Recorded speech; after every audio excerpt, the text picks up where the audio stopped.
Hey everyone, thanks for joining me today.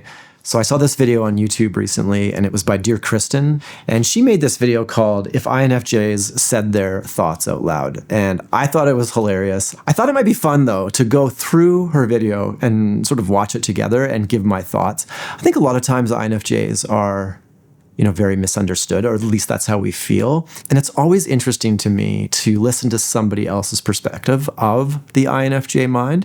I think that she gets a lot of things right. I think there are some obviously kind of straw-man-y things going on, but that's the point of comedy sometimes, right? It's to like pick up these little funny little intricacies and blow them out of proportions. And I totally get that. So I also have Lexi with me here today. Here she is. We are married now. We've been married for about 2 months now, and we are both INFJs. But yeah, let's just start the video and then we'll talk about it. So here we go. Wow, you've got a new boyfriend? That's great. Only I've already Instagram stalked him and have decided that you will be breaking up in 4 months' time. I think the thing about INFJs is basically, what are we doing? We're focusing on patterns. And they've broken up with 3 boyfriends that are all of that type. And then, oh, here's a new one. NI, which is the dominant function of the INFJ, introverted intuition, just loves to make predictions, look into the future, take all the data, kind of put together a bit of a puzzle and kind of make a prediction. I think the one place where she goes wrong here is it's very vague. There's never a 4-month time period associated with it. What do you think? Well, I think another thing that kind of highlights is maybe our slight obsession with interpersonal relationships. I think we can get very focused on the connections between 2 people and the relationships other people in our lives have. I think we spend a lot of time talking about other people's relationships. So I would say maybe that part is also accurate. So she gets a new boyfriend. What's the first thing we're going to do? We're probably going to go stalk that guy and, start making our predictions. The thing is, though, is I'm never going to say it out loud. But maybe that's the point of this video, if they said their thoughts out loud. So, okay, next one. A party. Which of myselves should I be tonight? What? Yeah, I get the joke, and it is true, right? INFJs can chameleon a little bit. I don't think we decide to. For me, when I go into a social situation, I feel quite guarded. And I think I'm how's everybody doing? What's the vibe in this room? What are these people about? Maybe I don't know these people. Well, how do they feel about these topics? I'm just going to start talking about a controversial topic until I kind of get the read of the room. Yeah, maybe other personalities see that as inauthentic. I would slowly kind of expose myself. It's not just gonna be this instant thing, I guess. Well, and it's also, I think, just a desire for that social harmony. So you don't really want to rock the boat when you don't really know people and how they're going to take it. I don't think that makes it so that you're lying at any point. I think all of us have different selves. We have different parts of ourselves that we let out in different scenarios. Okay, next one. Wow, for someone who did a whole degree in psychology, your understanding of it is really basic. See this? This one is 100% true for me. I love to talk to people who have real education in psychology, but whenever I encounter somebody who has a degree in psychology that I think is a complete idiot, it's exactly that. So one of my biggest pet peeves actually is people that become therapists, certified therapists, and it's just they don't even have their own lives together, and it's you don't even have your own life together and you want to give other people advice. Yeah, for sure. I literally know somebody that has a master's degree in psychology, and I've thought this exact thing. How did you get that? How can I get this person to let their walls down and share their life story with me? Whilst knowing, of course, that I will never share mine with them. See, I think this one is a perfect example of a person who misunderstands it. INFJs often are accused of kind of extracting information from other people, and then maybe we stay a little bit guarded at the same time, depending on how avoidant, I guess, this person is. An avoidant INFJ maybe would be exactly what she's talking about. But there is not this internal dialogue going on inside where I'm intentionally trying to extract information while intentionally keeping things from people. That basically she's accusing INFJs of being manipulative. I know she doesn't intend that. But the reality is maybe that's just an SE way to look at it. So ESFPs are extroverted sensors, and it's just more face value. INFJs are all about subtext. ESFPs are all about the immediate moment and just taking things at face value. So we're always trying to like decode and go under the surface and figure out that subtext. We love to know why people think things. And to be honest, I think the reason why it happens like that is that because I'm more curious about somebody else than they are about me. So I'm the only one asking questions. But if people actually have questions for me, I will happily answer them. So I don't know, maybe it just kind of works out that way. But what about you? Do you think? I think, yeah, if you let people, they like to talk about themselves. And so if you sense that in somebody, you're just going to let them. And sometimes they need it. I think for me, my best relationships come from people being relatable, having those Me Too moments. So I wouldn't say that I'm guarded once somebody else opens up, but maybe I'm guarded until they do. I think the other thing is, I was actually trying to explain this to somebody recently, is that in order to even feel like I have a relationship or a friendship, I need vulnerability from them. And so if they're super guarded, I feel like we haven't even started the process of a relationship. And it is my goal, when I find people that I can trust with the information, to share, right? So it is not my intention to keep things, but I also feel like if I can't trust a person, then I won't tell them. And maybe, I think that's the thing about INFJs, is maybe we're a little untrusting sometimes. And sometimes it takes some time to build our trust. So anyway, I've heard that about ESFPs, that they will divulge information quite easily, whereas INFJs are a little more guarded. Agree. What do you think? What do you think about with your ESFP friend? In some ways, though, I do like it. When she comes over, it's not like a, hi, how are you? Oh, good. Oh, busy. Like, I'm like, hi, how are you? And she's like, well, I think I had a panic attack on my car ride over here. But I'm doing okay now, just a little shaky. And then it skips kind of that small talk crap that I don't want to do anyways. So in some ways, I think once I'm friends with somebody, I really appreciate that. All right, next one. I think this person is finally on the same wavelength as me. I guess it's time to start drip feeding them small parts of myself. They've earned it after 32 years of being my mother. Why doesn't he? See, yeah. I guess it's the same thing. It's the same thing. And I think it is just, it's a person who doesn't understand it. It's a process. I mean, it's funny, right? That's the thing. I don't want this video to come across like I'm criticizing her, because she's obviously picking these things for comedic value, and she may actually understand this stuff. But yeah, my mother, start drip feeding my mother. I mean, if I didn't trust my mother, then I wouldn't tell her stuff, I think. And that's just really what it is. So it's like, you can't criticize an INFJ for not telling you things, because basically, if they don't tell you stuff, you haven't earned it. Like, you haven't earned their trust yet. So how I look at it. Maybe it could come across like that if there's something that you are super guarded about in your past or in your thoughts and your perspectives, and you might hold on to that for extra long time. And so then somebody who's known you for a long time can be shocked that they've never heard about that before. Mm-hmm. I feel like I might be guilty of that now and then. I mean, it took us a long time to really get to know each other at the level we both wanted, because I think we both did that. We just slowly drip information. It took years and years. And then, yeah, I remember there was certain times where, it was like 4 years in to our friendship. We were friends for quite a long time before we became like romantic partners too. And then all of a sudden I got like a new thing. Like, you told me a new story, and I was like, wow, that took 4 years to get that one. And some of us are holding a lot of shame for some reason. And so to actually open up about that thing that maybe you hold shame for, I think is maybe extra hard for us. So again, though, if you are a person that has managed to make an INFJ share those like deep, dark secrets, then I would say that that's the reward, I guess. Like, you've actually earned their trust. It's like having a shelter dog come sleep on your lap. You're like, oh, what? All right, next one. Why doesn't anyone get it? Why doesn't anyone get it? That's a good question. Why don't they? Why don't they get it? Jeez.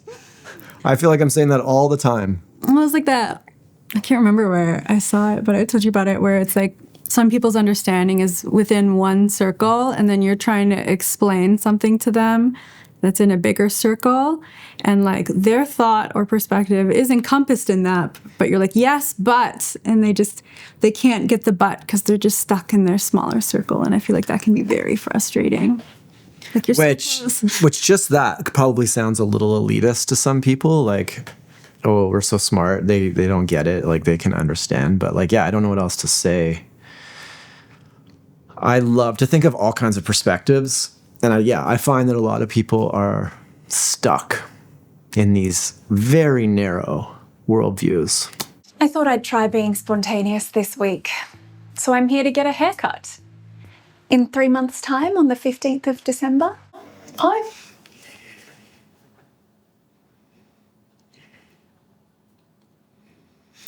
don't know if I even resonate with that one, to be honest.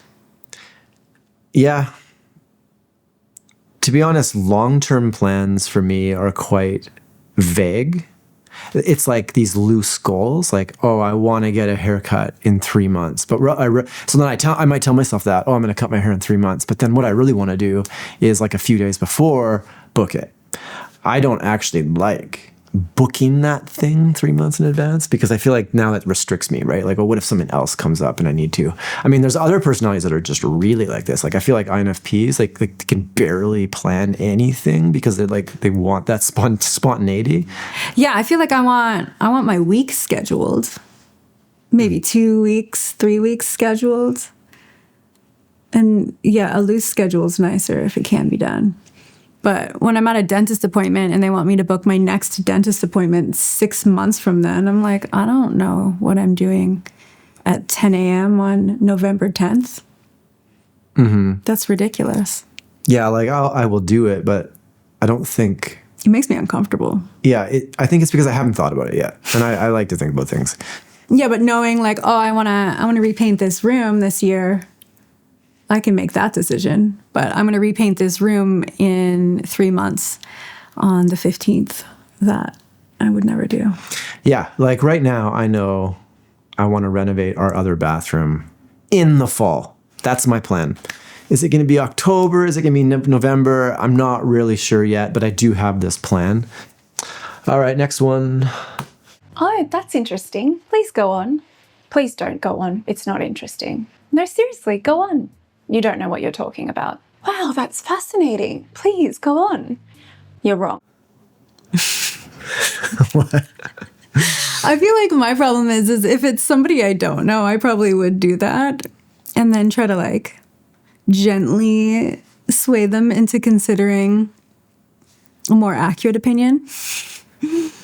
But if it's people that I know well, I think that's different. Then I'm like, yeah, where'd you get that information? Because I've heard actually the exact opposite. Well, the thing is that both of us are quite skeptical of most things that people say. And if anybody says anything, I think it's something that we both do. We're like, how do you know that? You just ask that question, right? But then if it is something that we've like heavily researched ourselves, yeah, like what do you do, right? Like you're just sitting there, you're wrong. Maybe one example would be, we had our wedding about 2 months ago, and her whole family like came over from the other side of the country to stay with us. And, you know, I don't know all these people really well. And like, if they had an opinion that I viewed as wrong, yeah, I'm not going to say it. But I guess the whole point of this is if they said their thoughts out loud. So maybe that's the reality, is I am sitting there thinking they are wrong. But also, I often want to know why somebody thinks something. So even if I know they're wrong, I still want to hear why they think it. And if they have a good reason, well, then I'll consider that. But if they don't have a good reason, then it's also kind of fun to know that they don't know. Or we just get home and we're like, did you hear that thing that girl said? Because that's ridiculous. Mm-hmm. Or we just look at each other from across the room and we're like... Yeah, we do that a lot when we're like in groups of people. We'll just like look at each other. But yeah. And then we get in the car and we'll just like roast people all the way home. But Okay, next one. Thank you so much for the invite to your party. Can I please have a list of all the guests who are coming, a hard copy of a menu, a map of the venue, and a parking map so that I can prepare? Yeah, okay, so I remember this one when I watched this the first time because I thought, okay, this is half right. Who is coming is actually quite important. You need to know, like, oh, is this a group of X or is this a group of Y? Like, what would be an example? Well, I think we were literally just talking about it from the houseboat. And I was like, oh, I really should have had Elisa walk me through who was going to be on the boat and a little bit about them so I could feel more prepared socially. Yeah, so we went on this houseboat for about 4 nights, and there was a whole bunch of people. It's quite a large place, that a whole bunch of bedrooms. We didn't really know. We knew a couple people, but we didn't know everyone. So it's like, boom, social anxiety. You want to know what these people are about. You're worried about it. And maybe you ask a few questions, and I think that actually helps us. It helps calm the anxiety to know that. So that makes sense. I think I don't give a rip about parking. Yeah, and I think that's where she misses the mark here, is that she doesn't understand that this is actually about our own social anxiety, and that's why we do it. It's like, oh, are we meeting with a group? Like, for example, you're going to end up on a boat. Is this like a whole group of like hardcore politically left people? Is this a hardcore group of politically right people? And you could take any other topic like that. So it's like, you don't want to show up on the boat and immediately say something that makes everybody hate you. Again, maybe this is just this people pleaser thing and like this withholding of information that she's annoyed about. But yeah, I don't really know how else to be any other way, to be honest. But yeah, the parking plan, I don't care. I mean, I would want to know that I could park in a place. Like maybe if I'm going somewhere, I'd be like, is there parking? But I don't need a parking plan. No, it's like, am I parking at the building or is there street parking? Cool. It's because the parking plan does nothing for like social anxiety. So I think that's what she's missed here. For me anyway, it is a social anxiety thing. And it probably goes back to that chameleon thing. Like what... Maybe she's right about that. Like, what do I want to bring? Like, what do I want to wear even? I don't know if this is as much a thing for like male presenting as female presenting, but it's like, what level of modesty do I want to present myself as? Like, things like that I think would be very important to me going to a social function because I don't want to stand out too much. It's true. It's like, because like Lexi's a professional boudoir photographer. And so if we go to a group function of a whole bunch of boudoir photographers, you can assume that people are going to be a lot more like liberal in their dress. But, if you go to a church concert at a Christian school, yeah, right? Like there's context here. And these are the kinds of things that we want to know. It's maybe one thing that amazes me about the more authentic personalities, like maybe ENFPs, for example, is they just they're just themselves no matter what. And I think it's cool. Like I really respect them for that. But then I also just see sometimes you're like, whoa, you're missing the mark, right? Like you're not fitting in, but maybe they don't want to. So Metaphors, symbolism. Obviously, Dave. Again, that's like ESFP, like wanting to take things at face value. INFJs want to make everything, a metaphor, subtext. I love metaphors. I love to just like, hey, what is this like? And then I'm like, it's like this other thing. And it's like this pattern that I know about. And then what is a metaphor? It's just like applying this pattern to that pattern. INFJs are pattern makers. Definitely. But even like symbolism, I feel like, yeah, we're always looking for the real meaning. Mm-hmm. To be honest, I've wondered what it would be like to just take everything at face value like that. Like, it just is what it is, and I'm not going to assume anything deeper. I don't know what that life is, to be honest.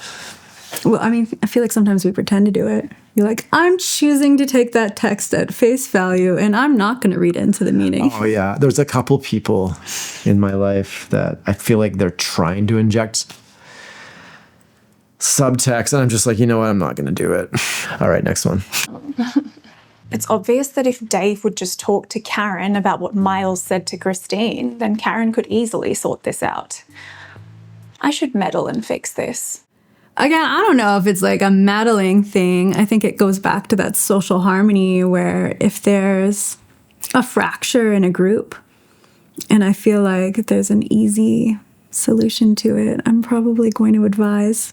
Yeah, and one of my best friends is an ENFJ, and I would say she even does this more than an INFJ. Like, she is basically the hub of this very large family. And everybody's always like, hey, can you plan this? Can you do this? Can you bring, make sure these people are coming to this dinner? And, oh, these people now are mad at these people over here. And now she's talking to both people. And that's just the FE. And, ENFJs are dominant FE. INFJs are secondary FE. But yeah, and ESFP doesn't really, ESFPs have FI. For us, social harmony is important and we want everybody to get along. Unless we just sort of decide that it's hopeless. It is tempting sometimes to try to explain things to people though. Oh, this is probably what they meant. And then I go over here. But I almost feel like too, people put me in that position. Like I don't even seek it out. All of a sudden this person's talking to me and then this person's talking to me. And then I kind of just end up this unintentional mediator. It happens. Okay. Why do Dave, Karen, Miles, and Christine always come to me to unload their problems? It's exhausting. I don't want to hear everyone's life stories. What am I doing to make them think that I'm interested? See, I think right there, the first half of that is true.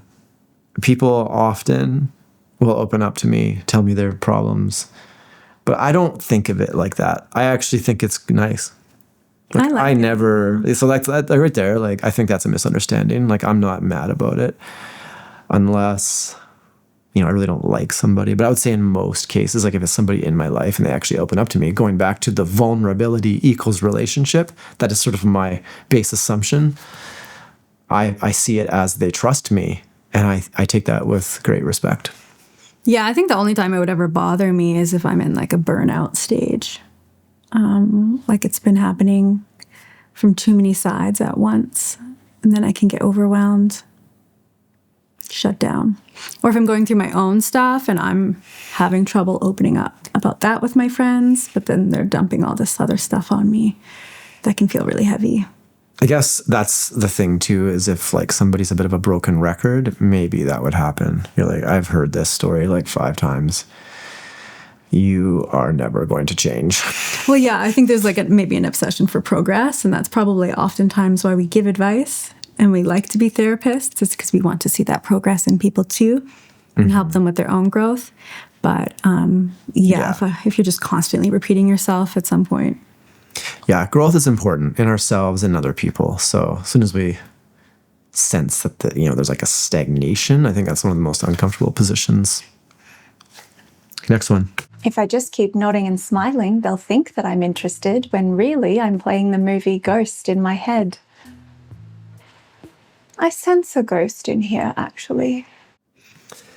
Yeah, I think right there, this is I get it. It's funny, right? Because INFJs kind of gap out sometimes, and it's like, oh, just keep smiling, and it's like we're somewhere else, right? And that is true.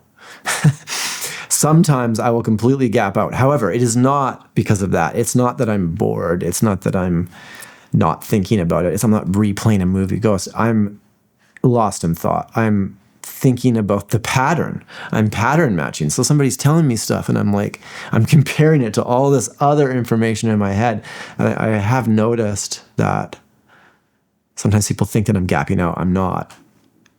I've actually had this one guy I know, he thinks it's absolutely hilarious because he says, like, I don't actually notice when I do this, but he's like, you just stopped talking for 20 seconds if you didn't notice. So. Well, I feel like that's our biggest problem at night, because we'll be in a conversation, but then your head will hit the pillow, and then I'm thinking about it for a few seconds, and then you fall asleep in that time, and then by the time I answer, you're like, I was sleeping, and I'm like, oh, I was just answering your question. Yeah, like when I'm tired, I can fall asleep very quickly, so that does happen. She hasn't responded yet, and I fall asleep. So, but yeah, I don't know. This was a bit like it almost sounds like we're being manipulative again. Like we're not really interested in but we're pretending to be. I don't think that I usually am interested. I like talking to people. I like hearing what they have to say. So, but I am a little spacey too. It's more about maybe sometimes rabbit holing. So if they start on one topic and then I'm like still thinking about it, and then I'm like, oh, we're moving, and then yeah, like the NE people, you know, ENFPs, ENTPs, INFPs. I don't know.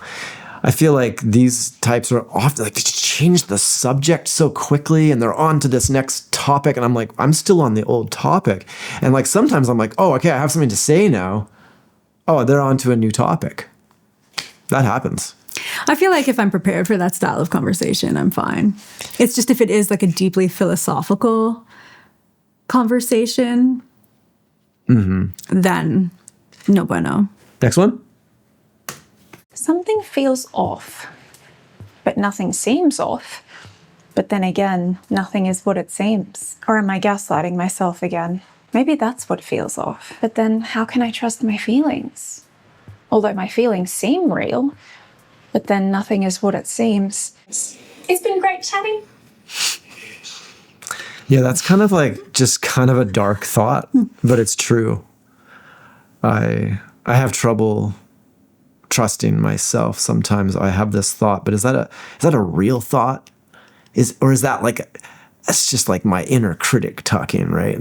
Well, and it's just I think too for a general understanding of perception. Like for neutral faces, for example, like when people say resting bitch face, can I swear? I don't care. Intelligent people swear, according to the stats. Oh, good. Resting bitch face, for example, is a neutral face. But if you are a more angry person, for example, statistically, you're more likely to rate that face as angry. But that's really just a perspective. That's not an actual truth. So you can't always trust your feelings on things because your feelings might actually be shifting your own reality. Yeah. It's sort of why, like, if I get elevated, I'll write the email, but then I don't send it. Even though I really want to send it, I'll put it in the drafts and I'll read it later. And then I'll edit it. I'll get a little worked up again. And then I keep it in the drafts. And sometimes I'll do that for a day, 2 days, 3 days. And then finally, I'll send the email. Yeah, because I can't trust your feelings sometimes. No, I feel like I can't. I can't trust my immediate feelings. I don't know. I mean, maybe a person who is like high in FI, that sounds very strange to not be able to trust your feelings because that's kind of what they're good at, maybe. So it's possible. It's been great chatting to you. Though I've decided that you're a little bit too predictable and shallow, so you won't be hearing from me again. We should catch up sometime.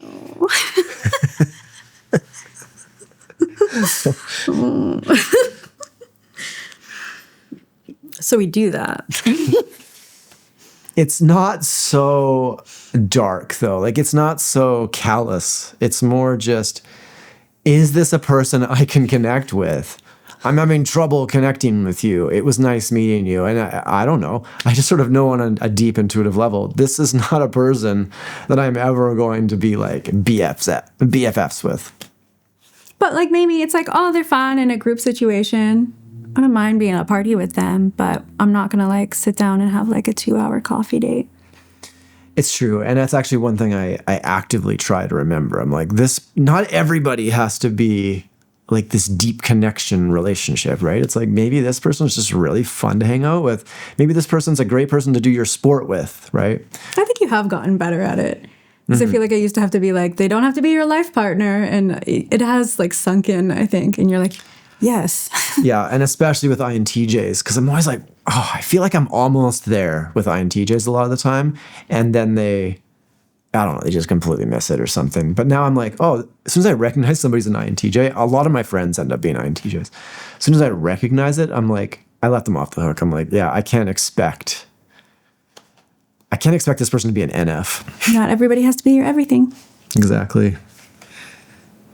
I really don't want to be around people today, but I can't put off going to get groceries any longer. Wait, maybe I can eat this candle. I would have thought that was an ADHD thing, but... But you used to have like real anxiety about going grocery shopping, didn't you?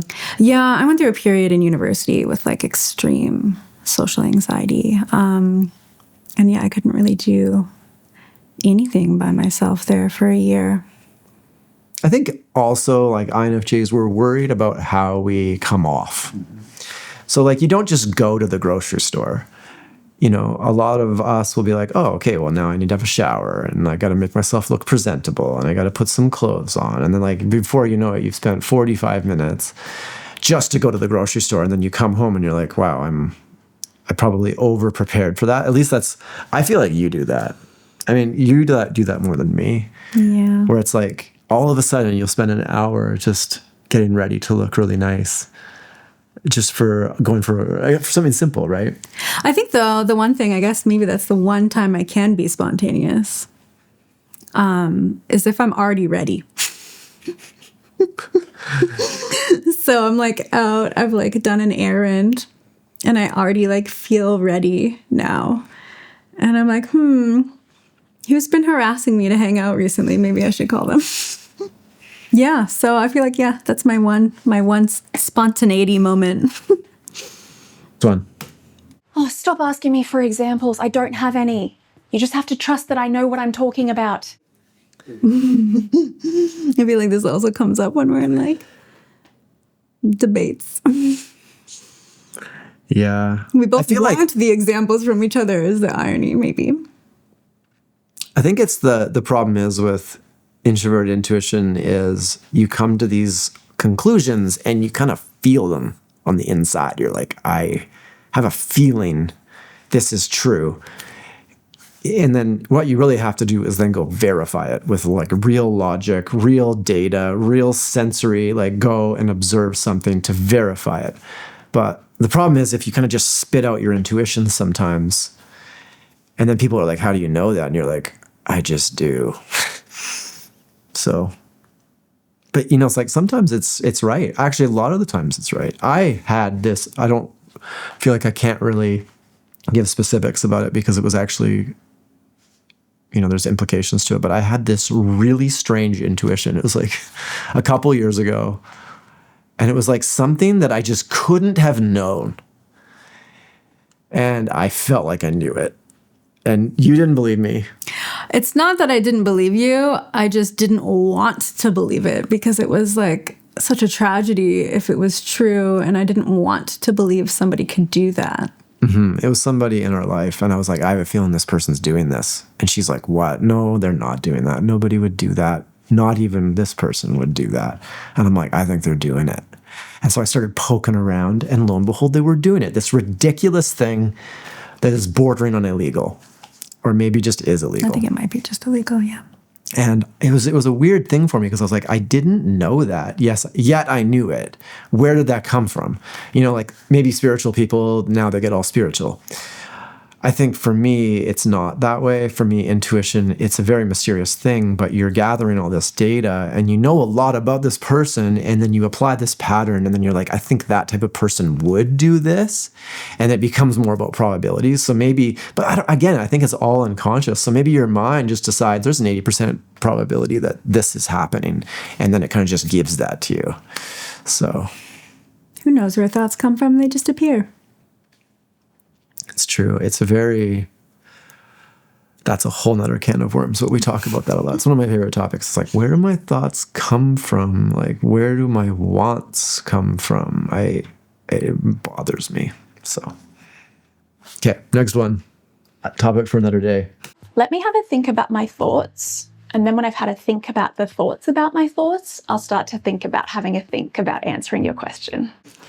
I mean, I feel like this is why a lot of the times if like a big decision or we have counteracting opinions, I like need the downtime to actually think about it more thoroughly. And then you're like, wow, like I didn't think that you would answer that at all. I'm like, well, I needed to actually have time to absorb the information and not just react based on my previous perception of it. Yeah, and I think this whole introverted intuition against the same thing. It's a slow process and it takes time to absorb all the information. It's actually one of the reasons why I think classical like university test environment is not great for INFJs. Like we can be really good we can really know the material In projects, we do really well. Like when I did computer science, I could program, cool stuff and get through ace the projects. But then I'd sit down at the test, and I have 15 minutes to do this very complicated question, and I'd be like, oh, I don't know how to do this. But then all of a sudden, an hour later, I do know how to do it. So that's a weird thing. And I imagine it is weird to other people. They're like, why is this person so slow? Like, why do they need to think so much? And I think an INFJ that really trusts their intuition will just lean into that and be like, yeah, okay, well, leave that with me. I'm going to give it some thought. Yeah, I feel like it's definitely when if I've really made my mind up on something because I have a lot of information on it already, then I can answer quicker. But if it's something I've only half thought about and now I'm hearing a different perspective, well, now I definitely need time to think because I'm juggling so many possibilities at once. Mm-hmm. What should I eat for lunch? Time to consult the INFJ subreddit. We have a hard time figuring out what to eat most of the time. So I don't know. I thought that was like an adult problem. We're like, what should we have for lunch? And she's like, I don't know, what do you want to eat for lunch? And we're like, lunch. So I kind of like to make the same things all the time just to alleviate the decision making of picking what to make. I feel like I let the fridge decide. What do we have? Or my favorite thing is, what do you want for dinner? Yeah. And that's kind of the endless game. That's the FE. It's like you want to make decisions based on other people's feelings. So it's like, what would you like? And then she's like, well, I could do this or this. And I'm like, oh yeah, well, which one would you prefer? And then she's like, I don't know, what do you feel like? I'm like, I'm like 50-50. I could do either. Just, if you're 1% over though, we'll just go with that one. And like, we can go back and forth with this. It's exhausting, actually. And it's become something that I practice. It's just pick one. Sometimes it's like, okay, I can see we're at a deadlock here where she wants me to make the decision. I want her to make the decision. Or I want to make the decision based on what she feels is better, but she's not telling me. So it's like, you know what? This one. Well, that's the other problem. So then somebody else does pick it and you're like, I actually don't want that. Turns out, now I know. It's like you don't know until somebody else picks it. I love you. I love you. I love you. I love you. I love you. Maybe now that I've said it to a mirror 5 times, I'll start to believe it. Wow. Burn. I don't know if I get it. She's saying that we don't love ourselves. Yeah, I mean, I don't know. I think the muse is just something that INFJs, I'm sure other personalities too, struggle with. It's like just being okay with ourselves. I think a lot of INFJs think they're bad people. But the funny thing is, they're some of the best people I know, but yet they're thinking they're bad people. It's ridiculous. I don't know why it is that way, but it's like that self-loathing thing. It's like, I mean, I've heard this, though, about a lot of high achievers, and I would say introvert intuition makes you a high achiever. You want to achieve your goals. The problem is you make maybe unrealistic goals. You don't quite, you might do something absolutely amazing. Other people are like, wow, that was crazy that you did that. You spent 3 years and then you made this thing. And you're like, yeah, but it was only 90% of the way there. I didn't actually get what I wanted. Or I don't know. I think a bigger problem is actually like pushing the goalpost. So if you have this goal, I don't know, make it something random. I want to make $100,000. As soon as you make $90,000, you actually have changed your goal and you're like, I want to make $250,000. So you're always falling short because you're always pushing a loftier goal forward. And I do this with my investing work. I do a lot of investing and I'm like, okay, I'm going to get here. And then I'm like, wow, I'm actually getting there. It's like, push it out. And then eventually it's like, will I ever be satisfied is the question. I could make $10 million and I'd be like, yeah, but I wonder what 50 million would feel like, That is the thing. It's like you gotta actually know when to quit. You gotta take the wins. I would say, yeah, celebrating the win is maybe something you struggle with. I've been doing, I always talk about jiu-jitsu these days, but I've been doing jiu-jitsu for a year and 8 months. I'm still a white belt, but I'm a 4-stripe white belt. I'll get my blue belt probably, I don't know, within the next 4 months. And it's like all I've really worked towards the whole time I've been a white belt. But I have a feeling that I'll get the blue belt and I will feel nothing. Like it won't matter. And then I'm just going to be like, oh, okay, I guess I got to get that purple belt. Like I just know that's going to happen. But Yeah. it's like in some ways I love the goalposts, but in some ways I hate them. And I wish they didn't exist. On that rosy note. Hopefully, dear Kristin still likes me after this, if she even knows I exist. But yeah, I thought it was fun. Let me know in the comments what you guys thought of this. Maybe we'll do more videos reacting to things. Isn't that what people do these days? They react to stuff. It's the first time I've done this. Well. Anyway, hope you guys enjoyed it. Let me know in the comments if there's other videos that if you liked this and you made it this far, if there's other videos you would like us to watch and give our thoughts, feel free to let me know. Thank you, and I hope you have a great day.